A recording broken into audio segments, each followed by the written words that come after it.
welcome to Labour Lens. I am Sharon Ijason. Recently, the international community commemorated the World Safety Day to ensure that workers in all spheres of life have a safe place to work. On this week's episode of the program, we'll be focusing on workers and the challenges they face while working in an unsafe environment. We will be right back.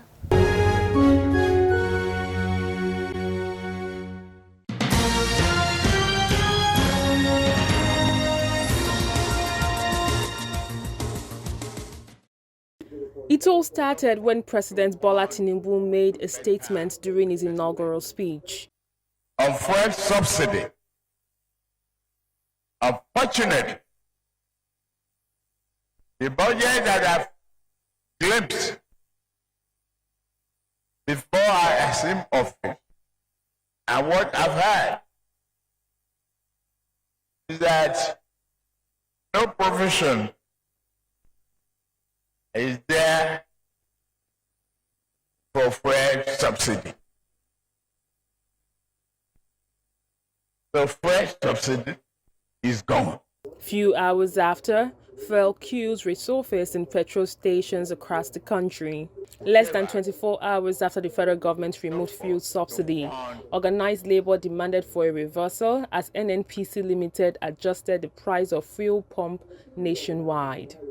Representatives of the federal government swung into action, called for a meeting and started negotiating, but the meeting ended in deadlock. Necessarily, labor unions will be agitated if there's any slight change in any price. In terms of pricing, you cannot control price when there is a deregulation.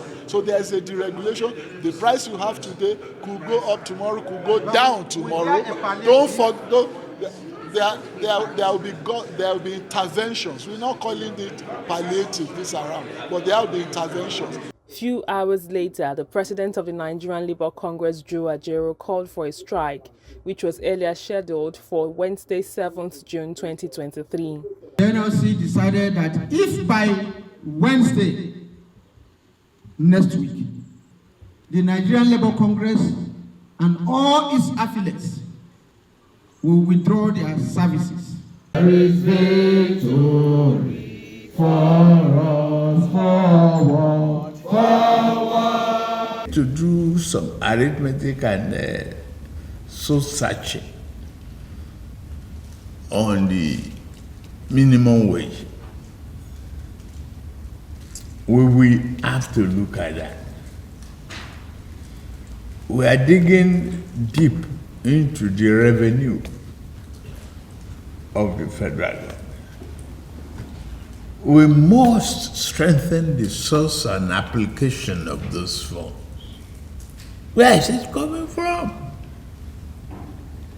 I had Security Council meeting yesterday. Two of the items, mainly security, then revenue.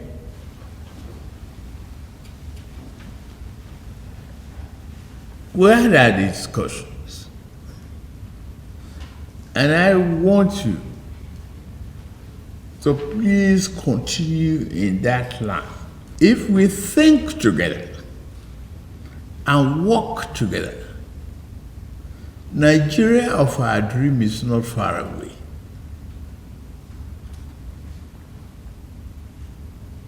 Be sure we're not going to have the multiple exchange rate anymore. While the Trade Union Congress met with the federal government and shared a charter of demands, they proposed 200,000 naira as minimum wage.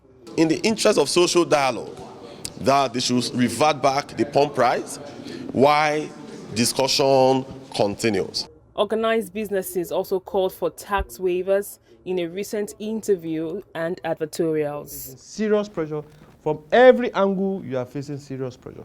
So let them review the fiscal policy measures that just came out, and we want a suspension of that policy. On Monday, 5th June 2023, the National Industrial Court restrained the organized labor from embarking on any form of strike. Ruling on an ex parte application filed before the court, Justice O.Y. Adewale restrained the defendants, the TUC and the NLC from embarking on the planned nationwide strike, pending the hearing and determination of the motion notice fixed for hearing on 19th June 2023. After a series of meetings with government, organized labor signed an agreement with federal government representatives indicating the suspension of the planned strike. The agreements reached with the government are: TUC and NLC would establish a joint committee to review the proposal for a wage increase or award and establish a framework and timeline for implementation. The federal government, the TUC, and the NLC to revive the CNG conversion program earlier agreed with labor centers in 2021. The federal government, the TUC, and the NLC would review World Bank financed cash transfer scheme and propose inclusion of low-income earners in the program. The labor centers and the federal government to review issues hindering effective delivery in the education sector and propose solutions for implementation. The labor centers and the federal government to review and establish the framework for completion of the rehabilitation of the nation's refineries. The federal government to provide a framework for the maintenance of roads and expansion of rail networks across the country. All other demands submitted by the TUC to the federal government will be assessed by the Joint Committee. The labor centers and the federal government agreed to meet on June 19, 2023 to agree on the implementation framework. The safety of the job is very paramount, which I believe they should take first before anything. And it's good for them to educate the workers about safety. Time to time training, orientation is very good. How many terminals are giving orientation to their workers? How many of them? If not with the help of the union, that will call a regular meeting, educating, sensitizing our workers about safety. Some terminals, they are adamant. You don't even have ambulance for immediate takeoff from their terminal to the hospital. The one that happened at Eco Support that we're talking about. But I believe that the union are trying their possible best to make sure that all of them are up to date. Safety in the workplace is a very important thing. And that is why in the port, every stevedoring area have safety officer to ensure that the sling they are using to discharge cargo from the ash or containerize are up to date. Then safety boot, safety helmet to prevent in the event of an accident. But I tell you, there is no cross-checking.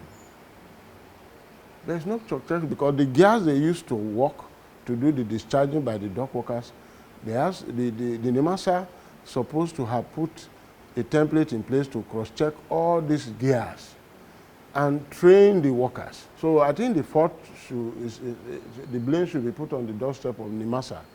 They are supposed to ensure they supervise and ensure that all the operational area have safety officer to lecture our people, to ensure that the equipment they are using to work to discharge are up to date.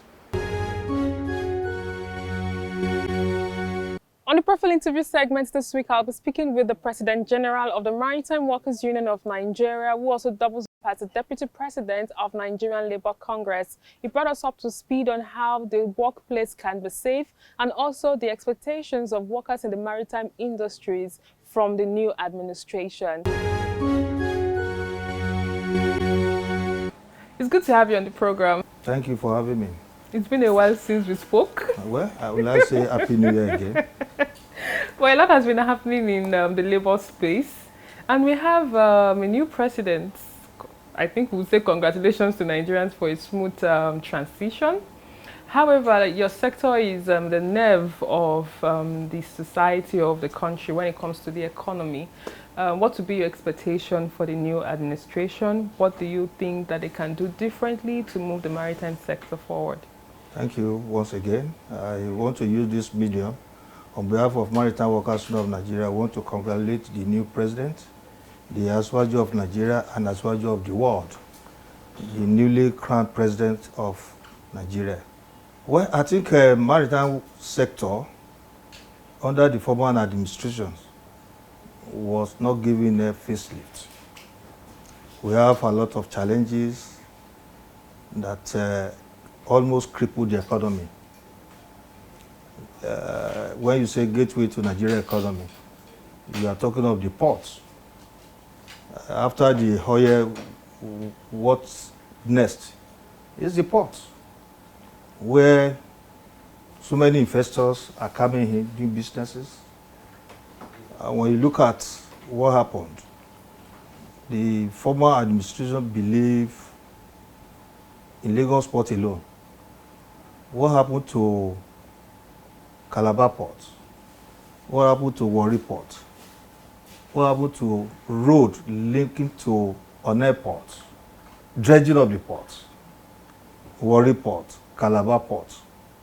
The Port Harcourt port is nothing to write about. Onne port, the road to that port is like a hellfire.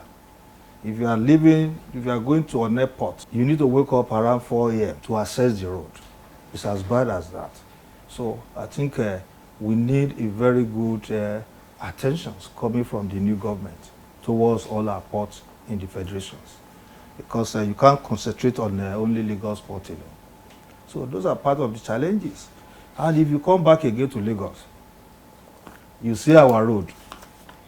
It took Federal Minister of Housing and what they call them almost 8 years to fix 2 or 3 kilometers road linking to Tinker Island port, where now go to Tinker Island port, you're going to spend about 2 or 3 hours from here to Mile 2. It's as bad as that. Where artisans have taken over all our roads. And even the road now, as I'm telling you now, they have erected duplexes, 2-bedroom flats, where you see school children coming out every minute, every hours. If they have not erected 2-bedroom flats on our roads, linking to the port operations, what are those children doing on the road? Vulcanizers have taken over our road. Food vendors, they've taken over our roads. Abajebu, or what they call them, the Lotos, or what they call them, they've taken all our roads. So it's as bad as. So want the new government to look inward and see how they can remove those ones that have nothing to do within the environs of the port. So it's affecting us, and it's not even giving us a good name. It's giving us a bad name in the eyes of international community. So those are the things I think we want the new administration to look into. So aside that, the Maritime Workers Union of Nigeria, we congratulate him. We know he's going to do his best. We know he has been doing it and he's going to do it. Okay, I'm taking you back to access to port roads and the port roads being functional. Is there any figure or price that you can put to it to say that the amount Nigerian government will be losing from these ports not being accessible? Because I'm very much aware that neighboring ports have actually taken some of Nigerian customers. Well, I'm not a statistician and I'm not an accountant, but I know the government are losing a lot of revenue in terms of a container that's supposed to have been cleared for just 1 day or 2 days. You see the container in the port for almost a week or more than, where demurrage is the order of the day in the port. Who is losing? The government are losing a lot of revenue on that. But I believe if the Nigeria Port Authority will wake up with the Lagos State government to have what we call task force, that will make sure that those people that have nothing to do on the road are being asked to leave. I think it's better for the Nigeria Port Authority and the government as well. So those are the areas I think we would like them to look into, because some of the investors have equally run away as a result of the bad road, they've go to Cotonou. Go and see what is happening in Cotonou here, very close to us. Cotonou is not as big as that of Lagos port, but their port is very efficient and they are very proactive in their port operations. So those are the things I think we are saying. And we are even make it known to the port operators, I mean the management of Nigeria Port Authority, that there's need for them to work hand in hand with Lagos State government. Over the years, we have what we call a joint task force. If you don't have anything doing on the road, why are you bringing business there? Why are you turning the place to where you sleep every day? So the revenue you're talking about, we are losing it, but I will not know, I will not fix any figure. Because if I was to fix figure, they will be quoting me wrongly. So that you will not say, yes, I've been compromised. So, but we know the government is losing a lot of revenue drive. From here to Tinker Island, from Mile 2 to Papa, a truck will be on the road for 7 or 8 days, or even a month. What is happening? If the terminal operators are not efficient, then the whole of the port will have been closer by now. But they see the way they are managing their port operations. Each of the terminal operators, they have averted so many means of how they can allow the port to not to close down for 24 hours.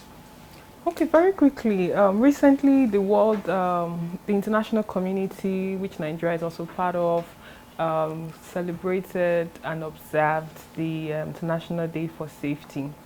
And we know that it's not peculiar to your sector alone. We know that there are other sectors in Nigeria that the question of safety has been a thing of concern for labor leaders. Generally, what would be your response to safety in the workplace, and how can it be better? If you are talking of safety, safety is very paramount in the household, very paramount in the mind of even the person living on the road or you are walking on the road. If you are not safety conscious, so many things can happen at the back of you. Yes, the workers in the maritime sector, they are facing a lot of problems in terms of safety. I must say it without even looking back, where some of the terminal operators have no regard for safety. They have no regard for the workers that are working with them.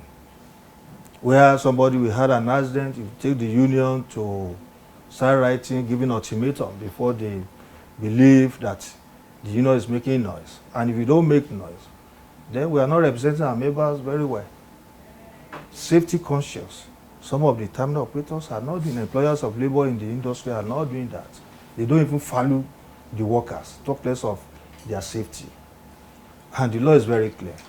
If somebody had an accident, what is going to be between you and the employee and employers is to have a meeting between the accident victims. There's what we call a P&I club who oversee the insurance that cover all the workers on board the vessels, both on board and ashore. The way as I'm talking to you now, we have so many serious accidents inside the port. When you write to them for proper meeting, they'll be telling you a story that is not there. So I think the union now, we are now out to all those port operators who have no regard for safety, because safety is important in an environment. Okay, I spoke particularly with a professional rigger recently who happens to be a member of your union, and that's Ahmed Abdulsalam. And his case was peculiar because his leg was amputated. And even though the company had been communicating with him, there's been no compensation paid yet to him, and he's worried. And even complained that he was even threatened after TVC had an intervention or did a story about him. How would you react to the particular company, that's Eco Limited? How would you react to that development of that kind of accident taking place in the workplace, and yet no compensation, or there is no even talk about compensation, and possibly even address the safety issues that might even be in the company? Well, I think that matter is so sensitive It's unfortunate that the young guy's leg was amputated as a result of negligence coming from the angle of the terminal operator involved. The environment you are operating, you should have it at the back of your mind that there should be lights then in the terminal. Because I went to that terminal and I saw things by myself. There was no light. They used the forklift light to do some of the terminal operations, which is against the safety we're talking about. The union, we have stepped in on this matter, that the right of the guy, the dock worker, must be given to him in line with the NGIC and in line with the P&I club that we're talking about, because the insurers have to play a very significant role on this matter. The NSITF too need to play their own role so that the dock worker, that dock workers are made, will be adequately compensated. Not only that, it shows that that terminal have no regard for the dock workers that are working in that place, because every time they complain bitterly about anti-labor activities taking place in that place, where they subjected them to a slave labor within the environment. And we want to use this medium to let the other terminal operators know that the union will not tolerate this kind of insensitivity that is taking place from the management of eco support, because we are not happy with what happened to that young guy. If somebody had an accident, it's the responsibility of the management to take care of him properly, visit him, console him, talk to him proper. As a worker who have contributed to your success, they have contributed to the progress of the company. But they believe if somebody had an accident, that's the end of him. But the union were watching.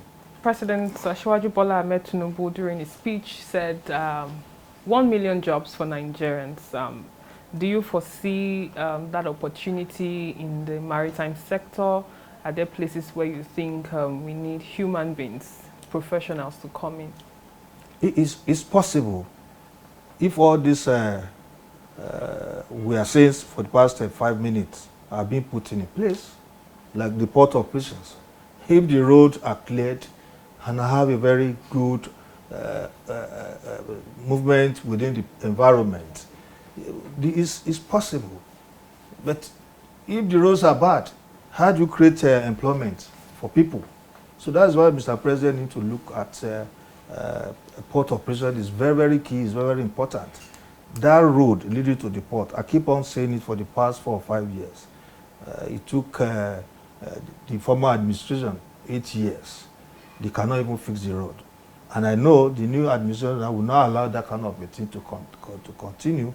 If you want to create that 1 million job, it's possible for him. He knows what to do. But the port needs surgical operations. Our road is very, very important, where you cannot access the road in 5 minutes. But it takes you almost 3 or 4 hours. And I'm sure before you get to this place, you will have spent almost 2 or 3 hours. Those are the things we are talking about.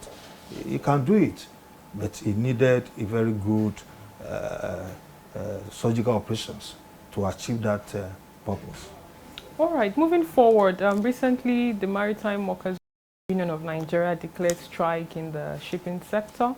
Can you bring us up to speed why it's important for the union to embark on an industrial action at the moment? Well, the matter to us is a serious matter where the condition of service of the workers in shipping industry is nothing to write home about. Where somebody has put in 20 to 30 years in services, and it's about retiring. If it's about retiring, the retiring of that person is like a death sentence because of his take home. And this matter has been on for almost 4 or 5 years now. We've been on it.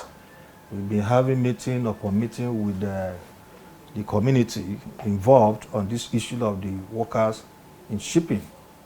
But they always try to enjoy what we call impunity.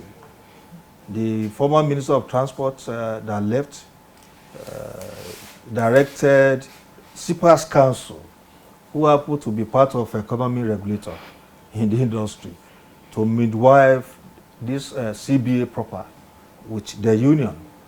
We have sat for almost 3 or 4 times or 5 times. There was no mandate. They keep on dribbling us, visiting us, and behaving as if they are more than the law of this great country. If a minister gives a directive, what you need to do is to handle it, and that is why we said no, we can't continue with this kind of impunity that most of what these international people are enjoying in our country. So the strike is the last weapon of any union leader. When you believe you can play on the intelligence of the workers and that of the union, well, the neck of the union have met, and they have directed that we should embark on the strike. So, if what can be done to avert this? Our door is always open. You know, we have respect for rule of law. We've given ultimatum severally. We step it down. What we are doing now is to renew the ultimatum we have given out. It's not a new thing. Well, if they call us again tomorrow, with clear mandate coming from their executive directors, I think the better for the port, the better for the nations. We can't continue with this kind of attitude of these employers in shipping that have disregarded the order of the Minister of Transport and that of the ES of Shippers Council. So we can't continue with that kind of a thing. Thank you very much for your time. Thank you for having me. And that's all we can take on today's edition of the program. Join us next week for a fresh edition of the show. I am Sharon Ijason. Thanks for watching, and remember that labor creates wealth.